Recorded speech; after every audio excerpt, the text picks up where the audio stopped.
Assalamualaikum warahmatullahi wabarakatuh. Innal hamdalillahi nahmaduhu wa nasta'inuhu wa nastaghfiruh wa na'udzu billahi min syururi anfusina wa min sayyiati a'malina. May yahdihillahu fala mudilla lahu wa may yudlilhu fala hadiyalah. Asyhadu an la ilaha illallah wahdahu la syarikalah wa asyhadu anna Muhammadan abduhu wa rasuluh. Allahumma sholli ala sayyidina Muhammad wa ala ali sayyidina Muhammad kama sholaita ala sayyidina Ibrahim wa ala ali sayyidina Ibrahim wa barik ala sayyidina Muhammad wa ala ali sayyidina Muhammad kama sholaita ala sayyidina Ibrahim wa ala ali sayyidina Ibrahim fil alamin innaka Hamidum Majid. Rabbi shrah li sadri wa yassir li amri wahlul 'uqdatam min lisani yafqahu qawli amma ba'du. Hadirin hadirat jamaah kaum muslimin wal muslimat yang dirahmati oleh Allah Subhanahu wa taala. Kali ini kita akan membahas tentang hadis nomor 169 yang mana hadis ini membahas tentang waktu sholat subuh. Jadi fajar itu, pembagian fajar itu ada berapa. Nah, ini juga hadisnya juga dibahas di sini, melakukan sholat subuh dan lain sebagainya. Dan hadis ini dari nomor 169, 170 sampai di sini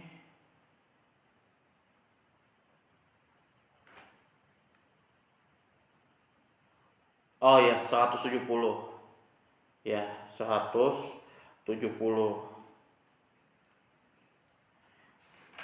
Jadi 169 sampai 170 yang mana ini membahas tentang fajar.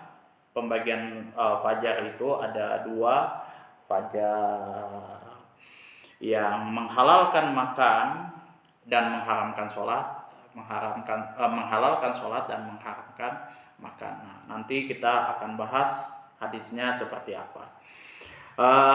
Kemudian di sini dari Ibnu Abbas radhiyallahu an, hadisnya seperti berikut ya. Wa an Ibnu Abbas radhiyallahu anhu qala Rasulullah sallallahu alaihi wasallam al-fajru fajrani fajrun yahrumut ta'ama wa tahillu fihi shalah wa fajru tahrumu fihi sholatu ay sholatu subhi wa yuhillu fihi ta'am. Rawahu Ibnu Huzaimah wal Hakim wa sahahahu. Walil Hakimi, hadis nomor 170, min hadisi Jabirin nahwuhu wa zada fil ladzi yahumut ta'amu innahu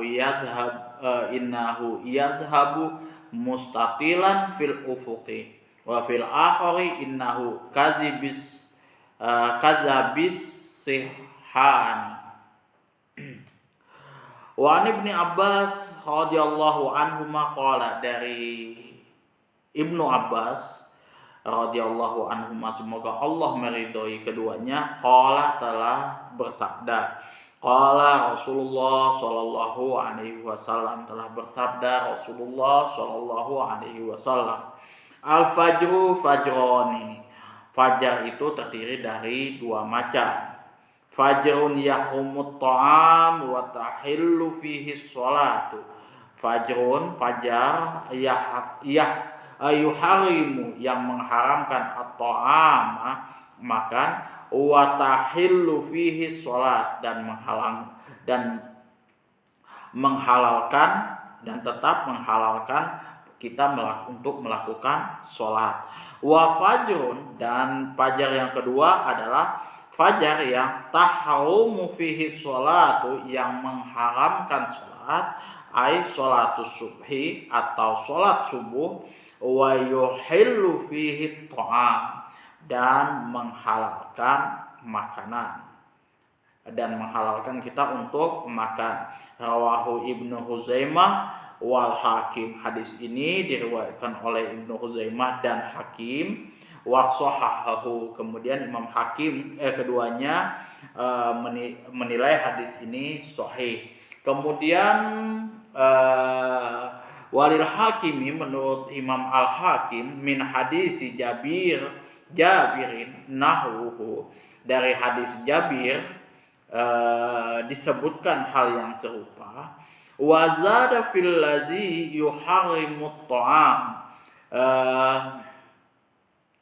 Tetapi di sini ditambahkan dalam fajar tersebut fil ladzi, yang mana yuharrimut ta'am, yang mengharamkan makan, innahu yadhhabu mustatilan, sesungguhnya cahayanya tersebut memanjang. Jadi yang mengharamkan makan, yang fajar yang mengharamkan makanan di sini adalah cahaya yang memanjang fil ufuki, di ufuk, wa fil akhori, dan menurut riwayat yang lain wa fil akhori, sedangkan fajar yang lainnya innahu kadzanabil sirhani, yaitu seperti seekor serigala. Jadi ciri-cirinya itu kalau fajar yang mengharamkan kita makan, kemudian menghalalkan untuk kita sholat, membolehkan kita sholat, yaitu fajarnya itu cahayanya memanjang di ufuk. Sedangkan fajar yang mengharamkan kita makan dan membolehkan kita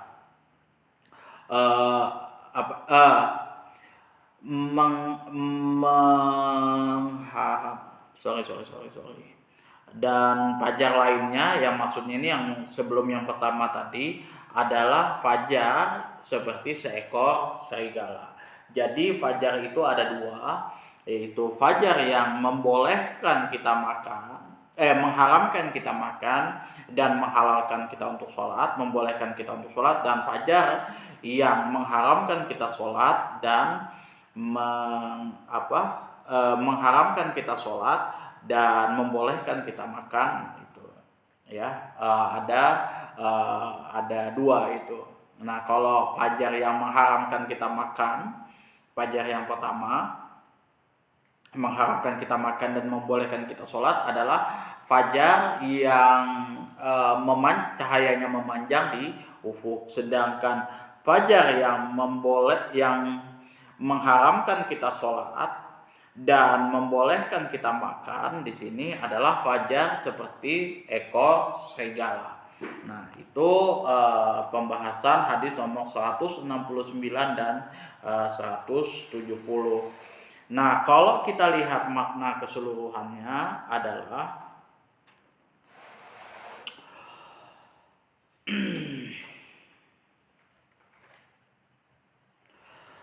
Rasulullah Shallallahu Alaihi Wasallam yang sangat bijaksana dalam membuat istilah khusus dengan memakai beberapa lafaz untuk menunjukkan pengertian-pengertian yang berkaitan dengan hukum syariat secara khusus. Jadi yang namanya istilah-istilah yang banyak digunakan di zaman sekarang, ada PPKM, ada PSBB dan lain sebagainya, itu ya kalau di dalam bahasa Arab juga banyak digunakan kayak gitu. Jadi yang istilah-istilah, lafaz-lafaz itu juga ada tingkatan-tingkatannya, ada juga balagohnya ini untuk digunakan seperti ini dan lain sebagainya. Contoh kayak misalkan at-thahar dengan an-nadzafah, itu dua konteks yang berbeda. Kalau misalkan gitu, kalau misalkan an-nadzafatu minal iman, itu hadisnya maudhu. Karena apa? An-nadzafah itu cuma hanya bersih-bersih, kita mandi seperti biasa, nggak ada sangkut pautnya dengan masalah ibadah. Tapi kalau misalkan kita berbicara lafadznya tohar atau tohar, maka itu bersih-bersih kita di situ, kita mensucikan badan dan lain sebagainya, itu sudah ada sangkut pautnya dengan ibadah. Jadi seperti itu. Makanya kalau misalkan at-tahur syatul iman, itu benar. Jadi hadisnya sahih, yang mana itu ada di dalam kitab Sahih Muslim. Tapi kalau an-nadzafatu minal iman, itu hadisnya dhaif. dan itu tidak bisa diamalkan. Ada yang berpendapat bahwa hadis itu sih sebenarnya masih bisa dipakai kayak gitu kan, mengacu kepada itu, tapi ada kebanyakan para ulama tidak menggunakan an-nadzafatu minal iman karena lafaz an-nadzafah itu berbeda dengan at-tahur. Kalau sudah dia menggunakan istilah tahur di sini maka itu berbeda konteksnya. Sama dengan tohir. Nah, kalau dia tohir artinya dia cuma suci. Harus menggunakan kata selanjutnya. Apakah itu tohir mutohir, suci mensucikan, atau tohir goiru mutohir, suci tapi tidak mensucikan. Tapi kalau dia sudah menggunakan lafaz at-tohur, maka itu sudah otomatis dia mempunyai dua makna sekaligus, yaitu suci mensucikan, dan maknanya lebih luas. Itu perbedaan-perbedaan makna di dalam ilmu bahasa Arab. Ya kurang-kurang lebih lah yang seperti diterapkan di Indonesia kan, ya ada PSBB, ada PPKM, ada lain sebagainya. Kenapa nggak lockdown sekalian? Itu beda istilahnya, beda penerapannya, dan beda cara kita melihat sudut pandangnya. Seperti itu ya. Ya. Jadi di sini ada istilah-istilah khusus memakai beberapa lafaz untuk menunjukkan pengertian-pengertian yang berkaitan dengan hukum syariat secara khusus sesuai dengan letaknya masing-masing. Jadi sesuai dengan letaknya masing-masing. Yang dari hal tersebut tersimpul beberapa hukum lalu memperingatkan hamba-hambanya mengenai hal tersebut, ya kan. Nah, ada juga sih sebenarnya konteks yang memang di Indonesia, di luar negeri itu umum, tapi di Indonesia itu khusus. Contoh masjid, ya kan. Kalau di Arab Saudi masjid ya masjid itu tempat ibadah. Jadi ada, kalau misalkan di Timur Tengah kayak misal di Dubai, kalau nggak di Dubai kah Qatar kalau tidak salah, ada yang namanya Masjid Isa Isa Maryam Ibnu Isa kalau tidak salah, Maryam Ibnu Isa kalau tidak salah namanya itu. Saya lupa kalau namanya. Jadi kalau dalam bahasa kita itu adalah Masjid Bunda Maria, seperti itu. Kalau dalam bahasa Indonesia Masjid Bunda Maria gitu. Iya, Bunda Maria seperti itu kan. Kalau misalkan simpelnya seperti itu. Nah, kalau di Indonesia masjid tidak boleh digunakan, kata masjid ini tidak boleh digunakan untuk agama-agama lain kayak misalkan Katolik, Kristen, dan lain sebagainya. Tapi kalau di luar negeri ya itu nggak ada masalah kayak gitu. Kayak misal contoh sholat, ya kan. Kalau di Indonesia sholat itu cuma khusus bagi orang Islam, tapi kalau misalkan seperti di negara Mesir, semua yang beribadah ya namanya sholat. Itu kalau misal bentuk luahnya ya, itu luahnya, jadi secara bahasa. Tapi kalau misalkan secara syariat, nah ini kita beda lagi. Kalau misalkan secara syariat itu acuannya pasti Al-Quran dan hadis, dan di situ ada patokannya. Kayak contoh sholat kalau luwah ad-doa, kita berdoa. Jadi ya semua pun bisa melakukan hal seperti itu. Tapi kalau nanti sudah berbicara masalah wasya'an di situ, nah itu beda. Nah disitulah yang membedakan antara orang Islam dan orang yang non Muslim itu. Jadi kalau misalkan orang Muslim itu kullu aqwal wa af'al muftatahatun bitakbir wa muhtatamatun bi taslim. Itu semua perkataan dan perbuatan yang yang dibuka dengan takbir dan ditutup dengan salam. Itu pengertian sholat menurut syariat. Nah, kalau sudah menurut syariat itu sudah berbeda konteksnya. Jadi sudah lebih, ya istilahnya lebih ke Islam lah dia seperti itu. Tapi kalau misalkan menurut bahasa, ya tidak ada masalah. Orang Kristen mau menggunakan konteks sholat, ya tidak ada masalah. Saya mau sholat dulu, otomatis bukan berarti dia Muslim dong, itu kan. Ini yang harus dipahami juga oleh kita orang Islam. Apa sih istilah-istilah itu? Jangan sampai kita salah di dalam menentukan baik itu lafadz itu, baik itu dalam sisi lughahnya dan syaratnya.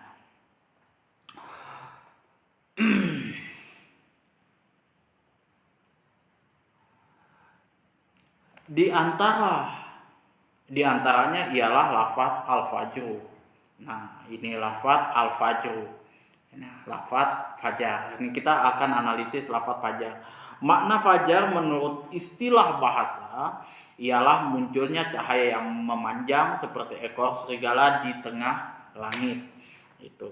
Nah, fajar seperti ini tidak mengharamkan makan bagi orang yang berpuasa, dan waktu sholat subuh masih belum masuk.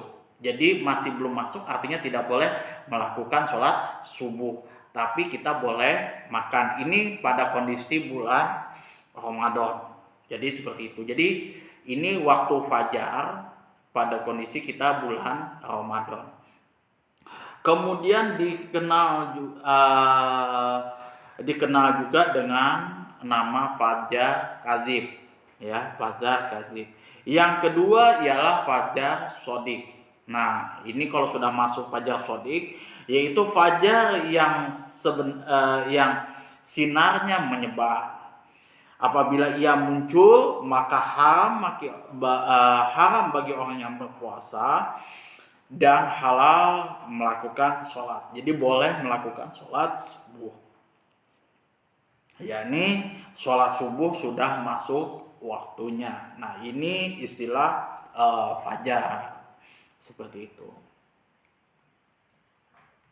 Kemudian al-fajr menurut istilah, nah ini kalau misal kita sudah berbicara istilah, maka konteksnya sudah orang Islam punya nih, gitu ya. Cuman begini ya, kalau misalkan istilah-istilah yang dipakai oleh orang-orang non-muslim ya, kayak misalkan contoh masjid, sholat, dan lain sebagainya, itu sah-sah saja kalau misal konteksnya cuman itu loh, ya kan. Itu pasti mereka menggunakan kata-kata itu hanya dalam bentuk bahasa. Nah, kayak masjid, ya kan, di Indonesia nggak boleh itu orang non muslim menggunakan kata masjid. Masjid hanya khusus untuk orang Islam. Nah, jadi kalau yang namanya orang Kristen ada gereja, yang lain pakai wihara apa segala macam. Tapi kalau di daerah Timur Tengah, kalau misalkan itu berbicara masalah bahasa, ya masjid ya tempat ibadah, kayak gitu. Mau itu gereja, kelenteng dan lain sebagainya, semua kalau yang saya lihat itu tetap masjid. Itu intinya.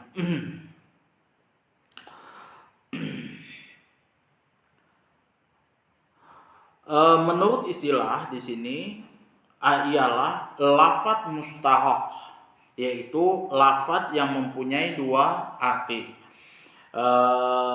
satu sama lainnya bertentangan, kedua-duanya menunjukkan waktu. Jadi fajar ini menunjukkan dua arti, yang mana tadi ada fajar kadzib dan fajar shodiq, yang mana kedua-duanya ini menunjukkan waktu yang satu sama lain saling bertentangan, itu ya.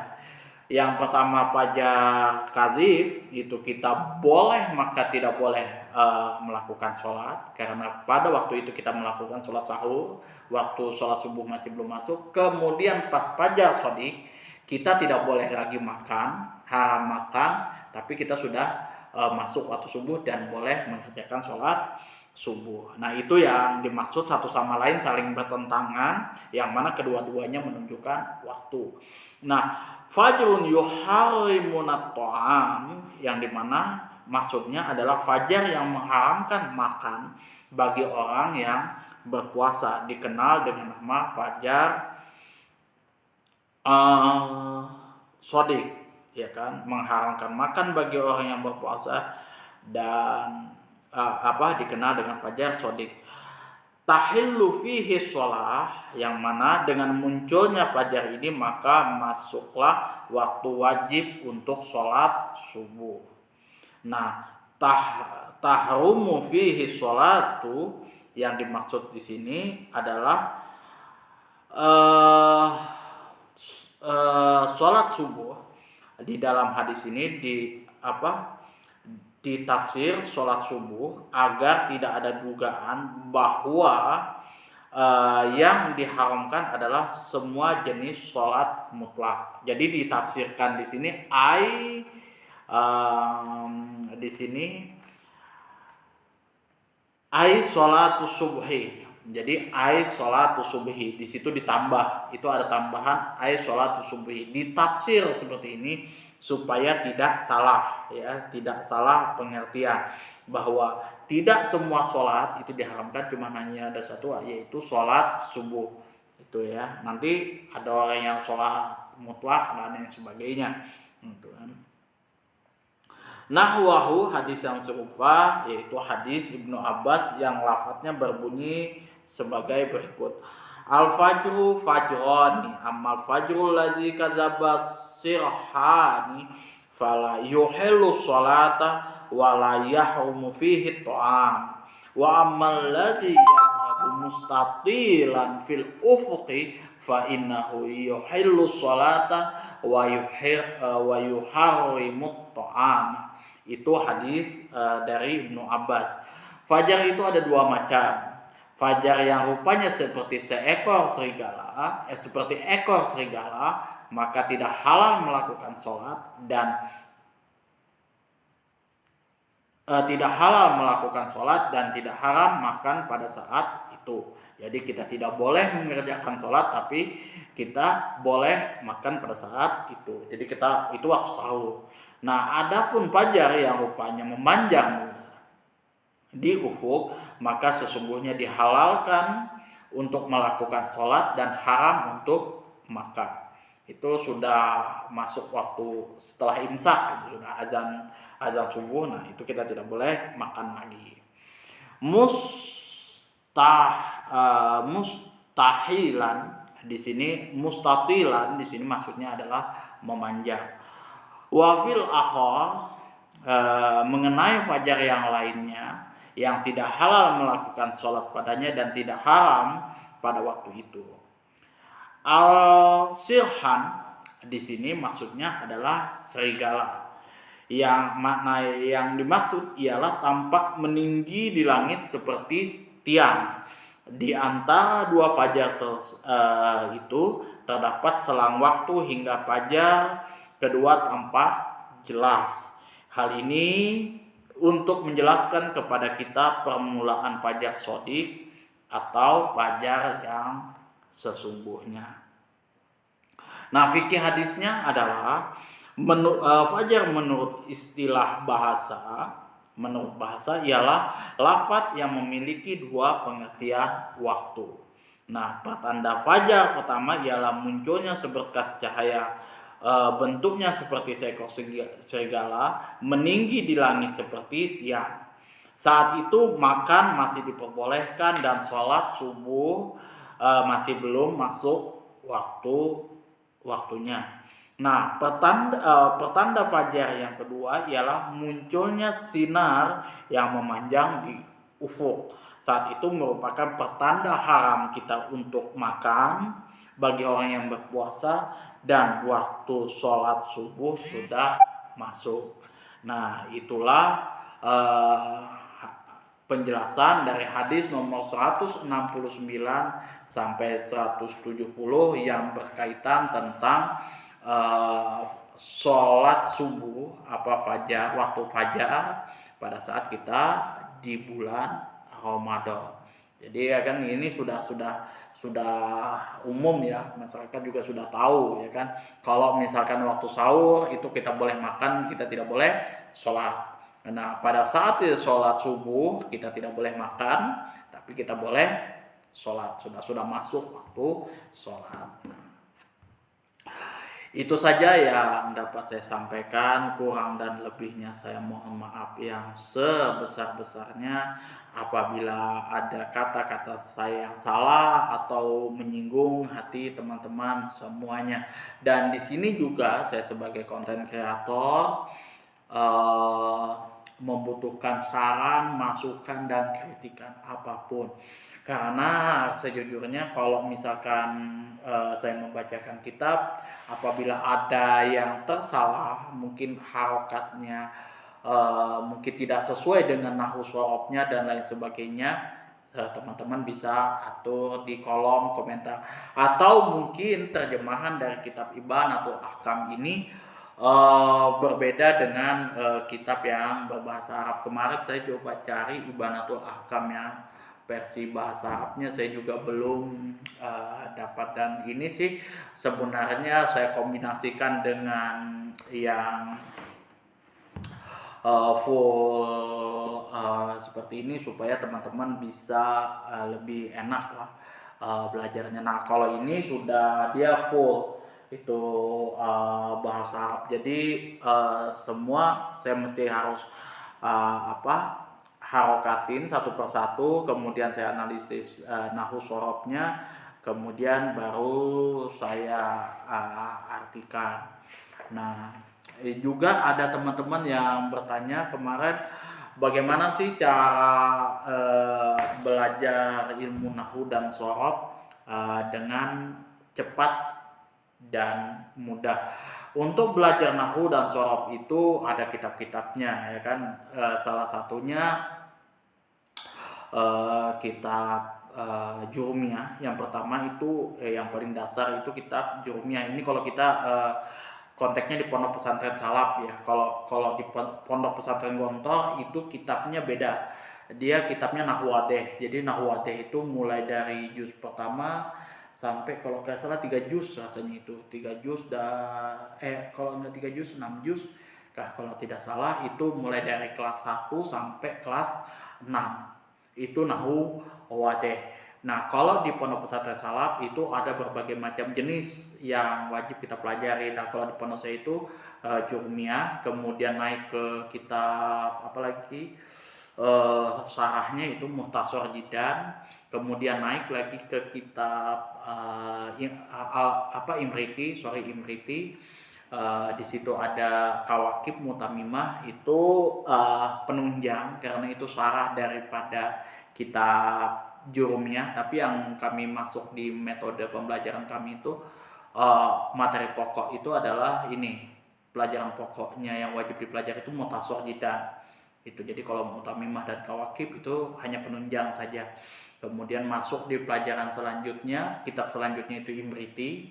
Nah itu nazoman saja, nazoman, dan itu untuk kita mempermudah mengingat materi-materi yang ada di ilmu di dalam kitab Jurumiyah ya, di dalam kitab Jurumiyah dan Mukhtasar Jidan dan beberapa kitab sarahnya.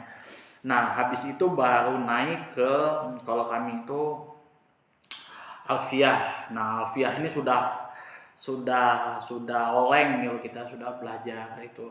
Nah baru Alfiyah ada sarahnya lagi Ibnu Akil. Nah itu sudah berbeda jauh. Nah kalau misalkan kita mau simpelnya itu ya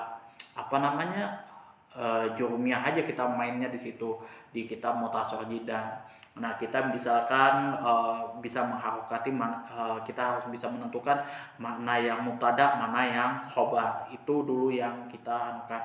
Kemudian yang paling sulit itu kalau misalkan kita menentukan rujukannya hu. Nah hu atau ha ini kemana konteksnya, itu juga penting untuk teman-teman juga ketahui. Karena salah rujukannya itu dia ke hu-nya itu kembali kemana, maka artinya juga salah itu. Kemudian itu yang perlu teman-teman persiapkan itu. Jadi membaca nahwu dan shorof itu bukan perkara yang mudah ya. Terus yang tidak bisa direka-reka itu kalau misalkan itu ilmu shorof. Nah, ilmu shorof itu kalau misal kita berhadapan dengan fi'il sulasi mujarrad. Sulasi mujarrad misalkan fa'ala yaf'ulu. Nah, fi'il sulasi mujarrad ini ada 6 kemungkinan. Ada 6 kemungkinan, ada fa'ala yaf'ulu, ada fa'ala yaf'ilu, kalau tidak salah itu ada 6. Pokoknya itu. Nah, itu saya tidak hafal sih kalau anunya. Nah, cuman di situ fi'il mudhari, fi'il madhi dengan fi'il mudhari'nya harokatnya itu ain fi'il dari fi'il madhi dengan ain fi'il dari fi'il mudhari itu harus pas dengan yang ada di kamus. Jadi kalau saya itu patokannya kamus itu. Jadi harokat yang ada di fi'il mudhari dengan di fi'il madhi dengan fi'il mudhari itu saya mesti harus cek di dalam kamus. Saya tidak bisa mentasrif itu. Jadi patokannya di kamus. Jadi kalau misalkan dia doroba yatrobu atau doroba yatribu, nah itu saya mesti cek di kamus. Begitu juga ada amala sona yasunu. Nah, sona yasunu. Kalau sona yasunu itu sudah bisa kita anukan. Gitu. Kita bisa cek di kamus kalau misalkan kita mau lebih detail lagi. Kalau misalkan apalagi soida yas'adu kalau tidak salah, itu juga dicek di kamus. Nah, itu yang tidak bisa ditoleransi. Itu jadi kita mesti harus bolak-balik lihat kamus itu ya. Jadi perubahan kalimat, perubahan ininya itu mesti kita cek lagi di kamus. Itu yang jujur membuat yang susah bagi saya pribadi untuk mempelajari bahasa Arab dari bidang sastranya. Nah, sastranya. Jadi kalau misalkan dia kalimatnya itu berubah dari makna dari bentuk awalnya. Jadi kalau misalkan kalimat itu sudah berubah dari bentuk awalnya, maka artinya juga akan berubah. Itu artinya juga akan berubah. Contoh tohirun itu maknanya adalah suci. Tapi kalau misalkan dia sudah berubah bentuknya, ada tambahan di situ, tohun, nah maka artinya juga berubah dan biasanya maknanya juga lebih luas. Nah, seperti itu. Kalau misalkan koto ayah kotou, artinya memotong. Tapi kalau kita rubah, ada ininya, ada tasdidnya di situ. Qata'a yuqatti'u. Artinya kita mencincang, memotong banyak seperti ini. Kalau qata'a yaqta'u artinya yang memotong begini aja. Tapi kalau misal qata'a yuqatti'u artinya kita sudah memotong seperti ini. Kalau contoh nazala yanzilu kalau tidak salah